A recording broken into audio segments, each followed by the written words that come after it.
Este es el autobús del agua de Masesa y dentro de él podemos aprender muchas cosas sobre el agua y hacer diferentes actividades. ¿Te vienes con nosotros y quieres conocerlo? Hola, mi nombre es Sita, yo soy Marina y juntos vamos a hacer un trayectoria online por un autobús muy especial, el autobús del agua, donde descubriremos y aprenderemos muchas cosas de este recurso tan importante. También analizaremos los parámetros básicos para que califican la calidad del agua, o que nos dicen qué calidad es el agua que sale del grifo. Y por último descubriremos cómo en Masesa hace o realiza el abastecimiento y saneamiento del agua. Esto quiere decir que cuando abramos el grifo de nuestra casa salga agua apta para el consumo. Así que va a ser un viaje muy interesante y espero que os guste. Bueno, pues ante todo vamos a definir o vamos a explicar cosas del agua. Yo sé que sabéis todos que el agua es un líquido que en estado puro es transparente, que no tiene sabor, ni tiene color, ni olor, pero también es fundamental para la vida. Seguro que en ciencias naturales han dicho, el agua es fundamental para la vida, de hecho se creó la vida en el agua. ¿Por qué será? Vamos a adentrarnos en la molécula para saber cómo es el agua. La fórmula química del agua es H2O. Esto quiere decir que tiene un átomo de oxígeno que es más grande al que se le unen dos átomos de hidrógeno. Tanto química como a simple vista podemos observar que la molécula del agua es bastante sencilla, pero esta estructura triangular le da una configuración especial que son las características más importantes por las cuales son fundamentales para la vida. Por ejemplo, es un dipolo, que al igual que las pilas que tenemos nosotros, por ejemplo, en el mando a distancia, tiene un polo positivo alrededor de los átomos de hidrógeno y un polo negativo alrededor del átomo de oxígeno. Y eso hace que sea el disolvente universal. Quiere decir que casi todas las sustancias podemos disolverlas en el agua. Y eso nos va a servir, por ejemplo, para la industria alimentaria, por ejemplo, para la limpieza, pero también para la vida, porque gracias a que es el disolvente universal, todos los nutrientes y sustancias de desecho van a poder ser transportados porque tanto en la savia de los árboles, en la sangre, en la orina, hay agua. Y además, todos sabéis que el agua puede tener tres estados: estado líquido, sólido y gaseoso. Cuando nosotros el agua es líquida, en la temperatura ambiente, le metemos una fuente de calor, las moléculas que tienen esta separación se van alejando cada vez más por la energía. Entonces, unos enlaces especiales en las cabezas de los hidrógenos, que se llaman puentes de hidrógeno, se rompen y toma mucho más volumen y pasa a vapor, y ese es su estado gaseoso. Y si enfriamos ocurre lo contrario, se van acercando, se van acercando, se van acercando. Pero si en los demás estados sólidos de la sustancia están las moléculas completamente pegadas y solamente vibran, en el agua, gracias a estos puentes de hidrógeno, mantienen una separación, y eso hace que el hielo sea menos denso que el agua, que pueda flotar y que permita el agua, por ejemplo, en las regiones polares, donde por debajo de ese hielo hay agua líquida y pueden sobrevivir los seres vivos. En todo el planeta se han hecho muchos estudios de fauna, de vegetación, de hongos en general, de diversidad, y se han descubierto, por ejemplo, que algunos organismos pueden vivir sin luz, incluso algunas bacterias pueden vivir sin oxígeno, pero lo que no puede vivir es sin agua. Somos o estamos hechos de agua. Por ejemplo, el cuerpo humano tiene un 70% de agua. La Tierra son 3/4 partes de agua, 75%. Sin embargo, no toda la podemos utilizar, porque el 98% es agua salada. Por lo tanto, nos queda un 2% de agua dulce. ¿Y podremos utilizar toda esa agua dulce? Pues tampoco, porque el 80% de ese 2% es en forma de hielo, en estado sólido. Luego tenemos un 19% subterráneo y un 0,8% formando vapor de agua, como por ejemplo en las nubes. De manera que de ese 2% tan solo el 0,1% es agua superficial. Ríos, lagos, lagunas, donde nosotros podemos coger el agua que utilizamos. Pero aunque sea un bien escaso, es un recurso renovable. Quiere decir que continuamente está dando vueltas en lo que llamamos el ciclo del agua. El ciclo del agua, como sabéis vosotros, empieza cuando se calientan grandes masas de agua por el sol. Se evapora y forma vapor de agua, que cuando llegan y dan las nubes, como hacen menos temperatura dentro de las nubes, se condensa en pequeñas gotitas de agua líquida, que cuando tienen mucho peso precipitan en forma de granizo, nieve, y vuelve al ciclo, de manera que en cada paso la naturaleza va limpiando y regenerando ese recurso. Si nosotros queremos sacar agua de ahí, vamos a tener que utilizar una serie de pasos. Por ejemplo, acumulamos el agua de un río creando un embalse. Para eso ponemos una pared de piedra y hormigón que se llama presa. De ahí lo potabilizamos y luego, después de todos los usos, lo depuraremos. Explicaremos paso a paso en las siguientes tomas cómo se hacen cada uno de estos procesos, pero lo más importante es que siempre tenemos que devolver el agua en las mejores condiciones para que vuelva a su ciclo. Bueno, ahora vamos a ver de qué río realmente nosotros sacamos el agua, y es del río Ribera del Huelva, que nace en el sur de Badajoz y atraviesa las provincias de Huelva y Sevilla hasta desembocar en el término de la Algaba en el río Guadalquivir. Es un río que desemboca en otro río, es un afluente del margen derecho del Guadalquivir.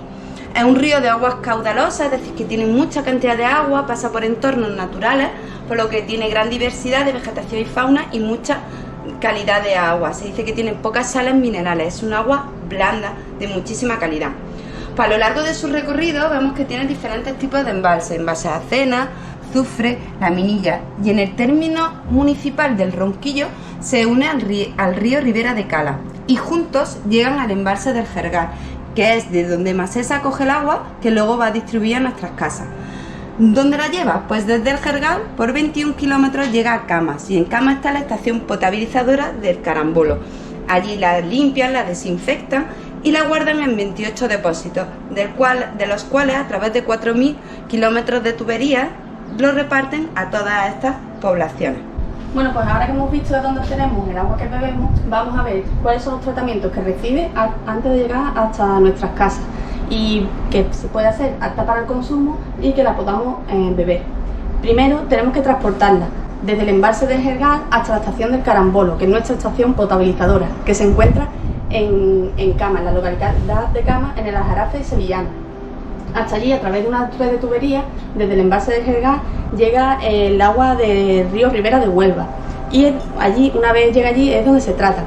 ¿Cómo llega este agua hasta la estación potabilizadora? Pues a través de canalizaciones que transportan el agua por gravedad. ¿Esto qué ventaja tiene?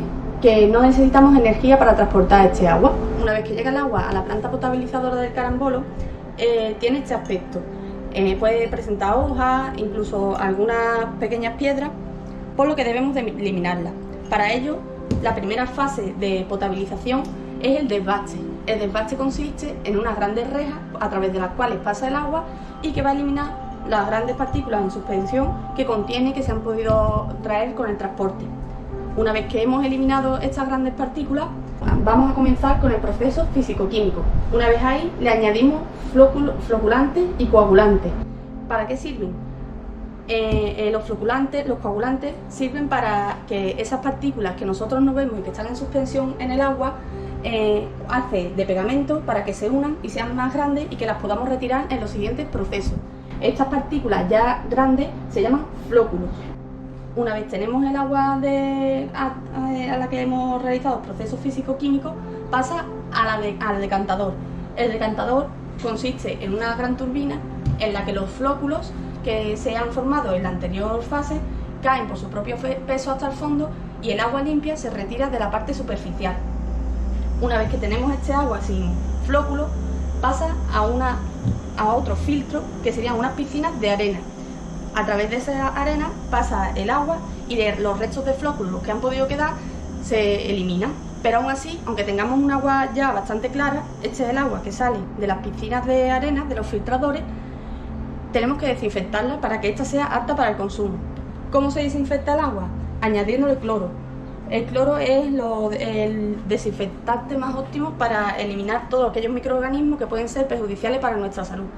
Una vez que hemos desinfectado el agua, esta se acumula en varios depósitos y a través de ahí se distribuyen hasta nuestras casas.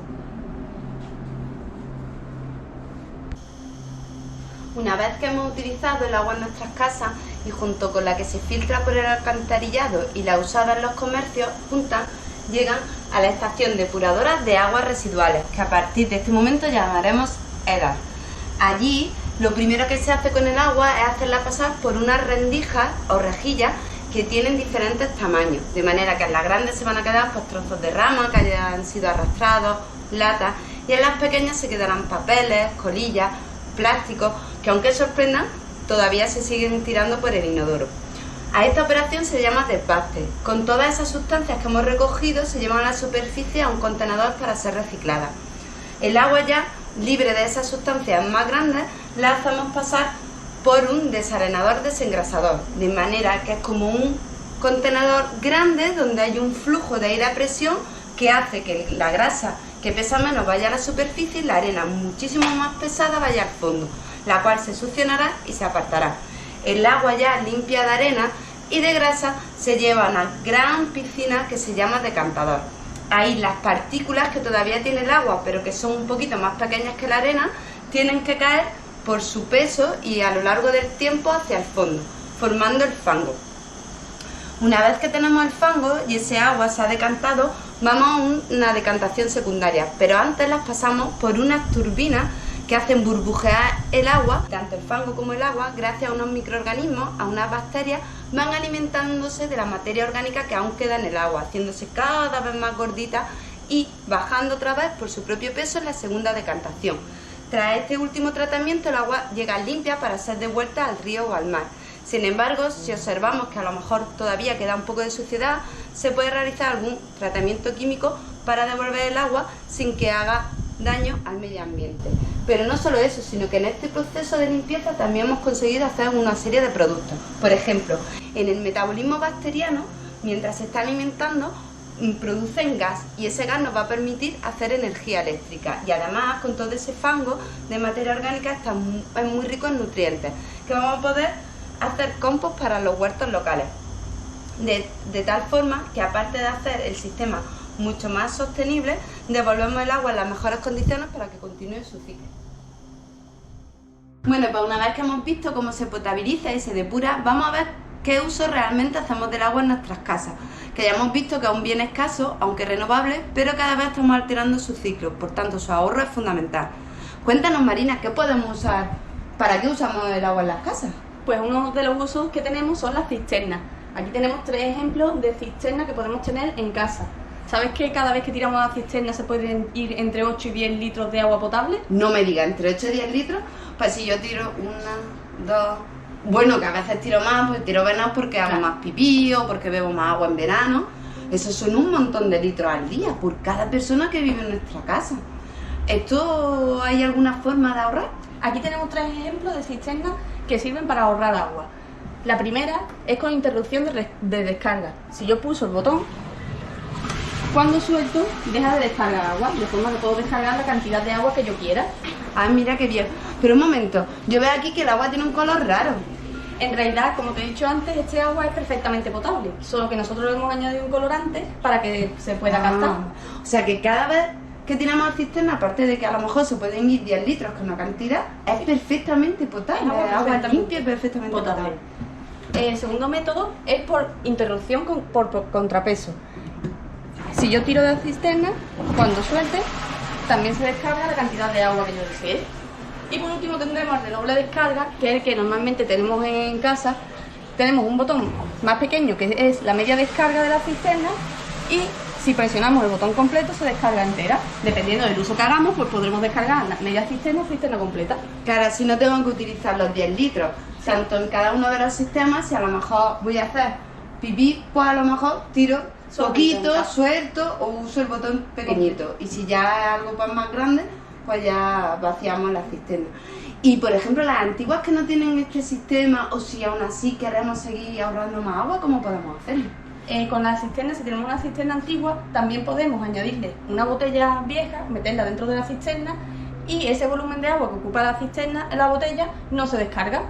Claro, y así tira menos agua cada vez que usamos. Sí. Bueno, ¿y cuántas cosas podemos hacer más con el agua en nuestra casa? ¿Qué hacemos más? Pues aquí también tenemos, en casa tenemos varios grifos situados en casa que usamos pues, para lavarnos la cara, lavarnos las manos o lavar los platos. Yo todavía conozco gente que se lava los dientes, por ejemplo, y deja el grifo. ¡Hala!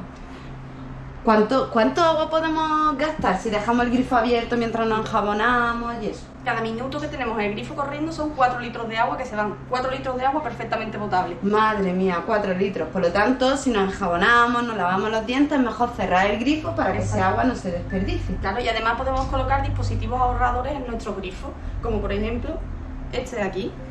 Se coloca en el grifo de forma que no sale el chorro de agua completo, sino que sale también con aire, aunque parezca que tenga más presión, no sale menos cantidad de agua y ahorramos más. Vamos a verlo. Por ejemplo, este grifo no tiene difusor, ¿no? Sale un agua completamente normal y bastante cantidad.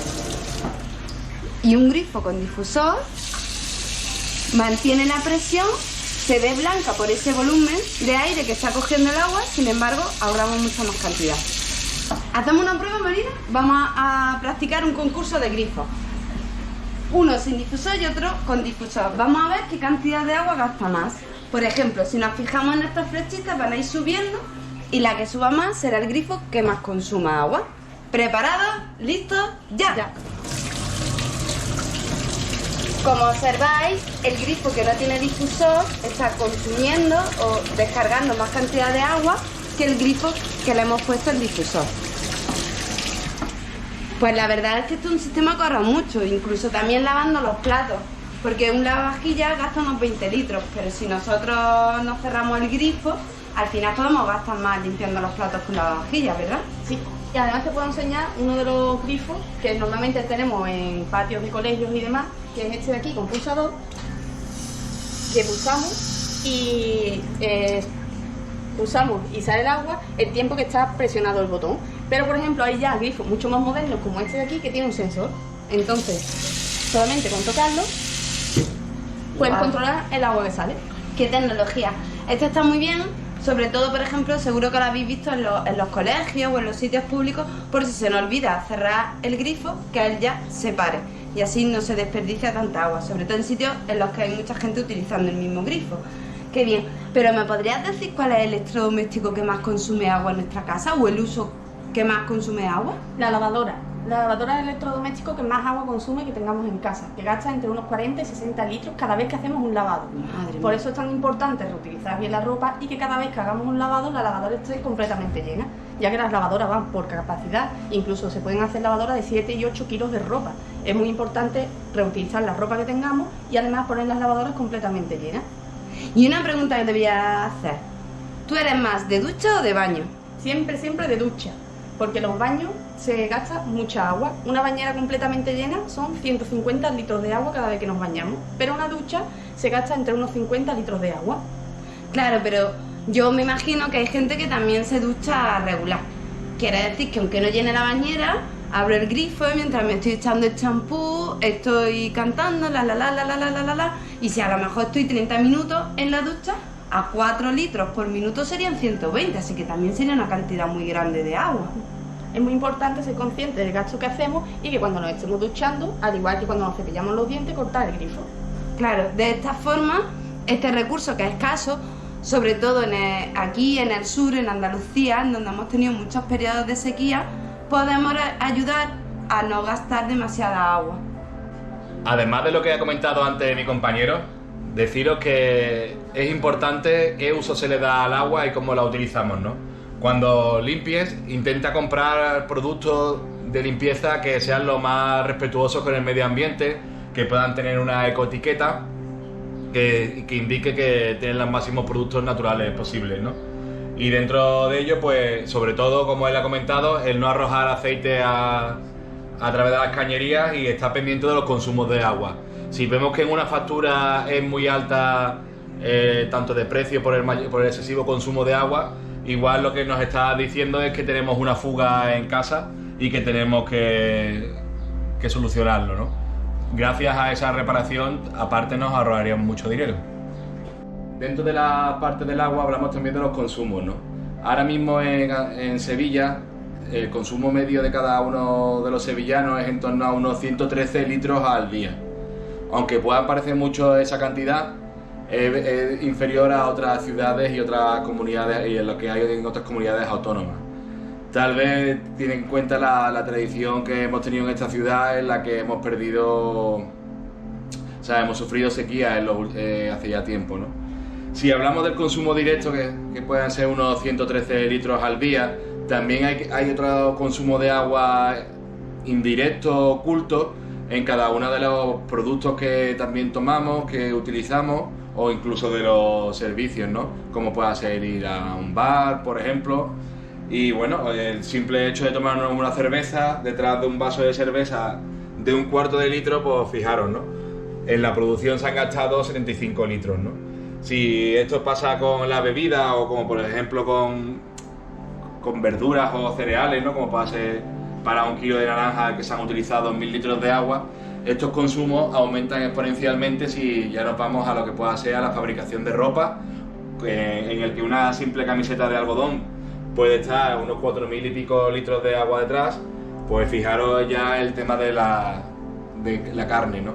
De ahí que en muchos sitios se hable que cambiemos la dieta o que al menos tengamos un mayor aporte de verduras y cereales en ella y que disminuyamos el consumo de carne, porque fijaros, ¿no? Detrás de 1 kilo de carne están esos 15.000 litros, ¿no?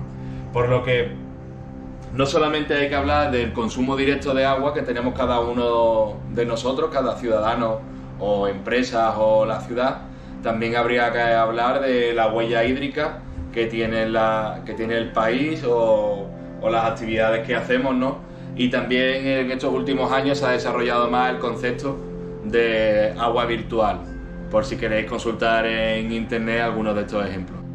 Dentro de los análisis que se puede realizar a las aguas que se han recogido, están los análisis físicos y químicos, que hablarán mis compañeras de ellas, y también se puede ver desde un punto de vista biológico cuáles son los seres vivos que hay dentro del agua, ¿no?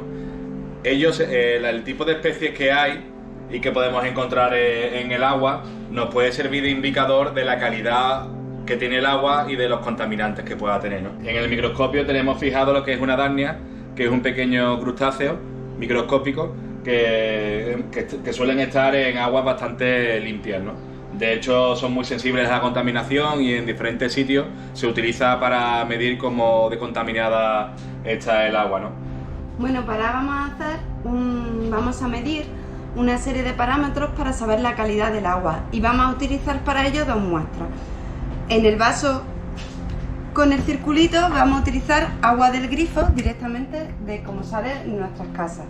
Y con el vaso de la X vamos a utilizar una muestra de agua directamente del embalse, es decir, de ese río nuestro que es Ribera del Huelva. Y vamos a comparar y vamos a ver qué calidad tiene nuestra agua. Primero vamos a medir el pH. El pH nos indica cómo de ácida o básica es el agua que bebemos. ¿Y cómo lo medimos? Con estas tiras indicadoras. Como veis, tienen todas el mismo color. Cuando lo metemos en el agua reacciona y vamos a ver qué nivel de pH tiene nuestro agua. De 1 a 7 es agua ácida y de 7 a 14 es agua básica. Un ejemplo de cosas ácidas que tenemos en casa, el limón. Algo básico, la lejía. Vamos a introducir la tira en nuestra agua de grifo y vamos a moverla y esperar que reaccione. Y lo vamos a comparar para saber qué nivel de pH tiene nuestra agua. Como veis, está cambiando de color y está en torno a un 6,5, 6 de pH. Esto nos indica que nuestra agua es muy buena, ya que está muy cerca de la neutralidad, pero que tampoco es neutra, ya que tampoco sería bueno para nuestra salud. Vamos a ver el pH que tiene nuestra agua de pantano.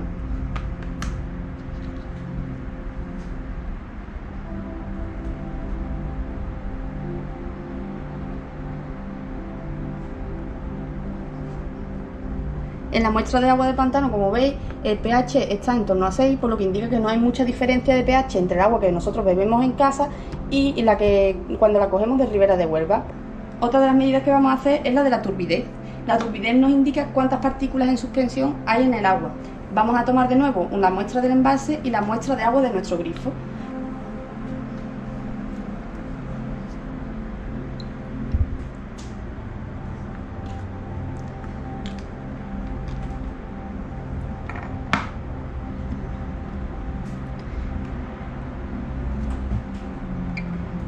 El aparato funciona ya que se proyecta luz a nuestra muestra, en este caso la muestra de agua de grifo, y la luz rebota sobre las partículas de nuestra muestra y nos indica qué turbidez tiene.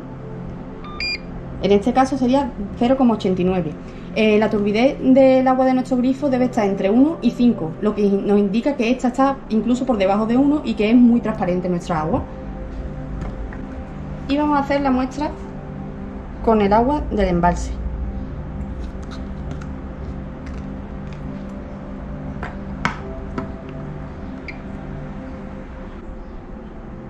Como veis, la turbidez está subiendo mucho, ya que es agua que hemos recogido y que no tiene ningún tratamiento, por lo que está por encima de 5. Aún así, es un agua bastante transparente y que se le tienen que hacer pocos tratamientos para que sea apta para el consumo.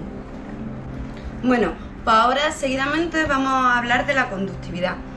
La conductividad es un análisis que se realiza para saber la cantidad de sales que tiene un agua. ¿Por qué? Porque la cantidad de sal, un agua con mucha cantidad de sales va a tener mucha conductividad, va a ser peor para la salud y tener peor sabor. Por lo tanto, un agua blanda, que sería con poca cantidad de sal, sería lo perfecto para nuestro consumo. Nuevamente tenemos las dos muestras y vamos a utilizar un conductímetro, que en la punta tiene un electrodo, porque en la medida que hace es como el agua pasa, tiene la capacidad de dejar pasar la energía eléctrica, la electricidad. Cuanta más sales, mayor va a ser la conductividad, por lo tanto deja pasar mayor la electricidad. ¿Cuál es el agua que tiene la conductividad más alta? Pues la del mar, con 50.000 microsiemens, que es la unidad de conductividad. Simplemente nosotros tenemos que llenar el recipiente y meter el conductímetro y esperamos hasta que se estabilice el dato. Según la Organización Mundial de la Salud, la conductividad debería de ser del agua del grifo inferior a 2.500 microsiemens. Si podemos observar en la pantalla, tiene 267, o sea, bastante inferior al nivel máximo que permite la Organización Mundial de la Salud. Por lo tanto, es un agua que tiene muy poca conductividad, tiene muy poca cantidad de sales. Bueno, como en el caso anterior, devolvemos una muestra y en este caso, tanto el recipiente como el electrodo tenemos que limpiarlo con agua destilada para que no se nos contamine con la otra muestra y que el dato realmente sea fiable. Ahora utilizamos el agua del pantano y volvemos a introducir el conductímetro y esperamos a que se estabilice el dato. Ya hemos dicho anteriormente que el río Ribera de Huelva es de aguas blandas, es decir, va a tener poca cantidad de sales, por lo tanto su conductividad también tiene que ser baja. Si os fijáis, tiene en torno a 244, está subiendo, 245, incluso por debajo que la del agua del grifo. Y eso es porque en los tratamientos de la potabilización se le añade a veces pues, cloro, que puede llegar a formar algunas sales. Bueno, creo que se ha quedado estable con 248 microsiemens, es un agua muy blanda. Pero luego también, atendiendo a las sales, también se hace otra medida para buscar realmente las sales que son potencialmente peligrosas, tanto para la salud como para nuestra casa, porque forman atascos en las tuberías, porque estropean los electrodomésticos, que son las sales de calcio y magnesio, esa famosa cal que se nos puede quedar, y también en nuestros riñones. Y a esa medida de las sales de calcio y magnesio la vamos a denominar dureza. Vamos a ver qué dureza tiene, por eso se habla de aguas duras y aguas blandas. Esto es similar al pH, son unas tiras indicadoras que van a reaccionar. Agua del grifo, agua de pantano, la muevo y espero unos segundos. Un agua completamente blanda, es decir, carente de estas sales, que eso es imposible, sobre todo en el agua del pantano, sería todos los cuadraditos en verde. Esta sección con un solo cuadrado verde, morado, rosa, sería agua blanda, medianamente blanda, y dos que sería dura y ya un agua muy dura. Este agua, por ejemplo, tendríamos que utilizar mucho detergente porque esas sales permiten que se generen menos espuma, producen piedra en el riñón y obstruyen muchísimo los electrodomésticos. Como vemos, ya está variando, sobre todo los dos primeros. Quiere decir que tendríamos en torno a un agua blanda o medianamente blanda. Es muy similar porque las sales que tiene el agua de nuestro grifo y la del pantano provienen del mismo río, por lo tanto el resultado es parecido. El primer cuadrado ya está completamente morado, pero el segundo todavía se activa un poco el fondo verde, así que estaría entre estos dos porcentajes: agua blanda o medianamente blanda, perfecta para el consumo humano. Y por último, vamos a medir el cloro. Ya hemos visto que el cloro es fundamental para la desinfección del agua. Pero tampoco es bueno tener mucho cloro porque también puede ser perjudicial para la salud cuando sale del grifo. Vamos a ver qué cloro. ¿Qué suponemos? Que el agua del pantano no debería tener cloro libre porque no le hemos añadido cloro. Entonces eso tendría que ser valor 0. ¿Cómo se utiliza este aparato? Para este aparato vamos a darle al botón. Nos va a pedir un C1. ¿Eso qué quiere decir? Que le meta un bote en el que me aseguro que no hay nada de cloro, como es el agua destilada. Y a ese bote él va a ponerle 0 de cloro. ¿Vale? Le doy al botón y me va a indicar que eso es cloro 0. Una vez que él ha captado que no hay cloro, vamos a esperar hasta que nos pida el siguiente bote, que sería el C2, con la muestra que queremos analizar. Venga, C2. Y ahora vamos a utilizar el C2. Primero, la muestra del grifo. Suponemos que en esta muestra debería de haber algo de cloro. Para averiguar el cloro, aparte le tenemos que añadir un reactivo. Tenemos que mover y dejar esperar unos 20 segundos.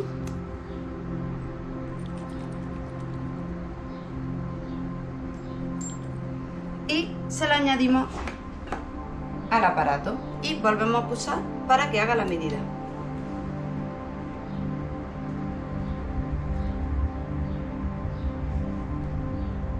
Bueno, parece que detecta también 0 cloro. Eso quiere decir que como este agua lleva un tiempo sacada del grifo, al ser un líquido volátil, pues ha perdido ese cloro que tenía. Aún así, el agua de Masesa tiene que sale del grifo es inferior a 1 miligramo por litro, entonces es muy difícil que se detecte. Limpiamos con agua destilada y volvemos a hacer la misma operación. Vamos rellenando con la muestra de pantano hasta la señal y le vamos a añadir otro sobre de reactivo. Movemos. Yo creo que él ya ha pensado que eso es 0. Sí, y ya me está pidiendo el C2. Perfecto. Y volvemos a pulsar.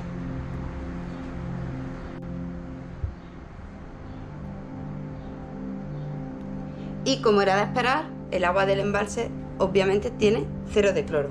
Bueno, pues creo que ha quedado demostrado que tanto el agua del grifo como el agua de nuestro embalse tiene gran calidad.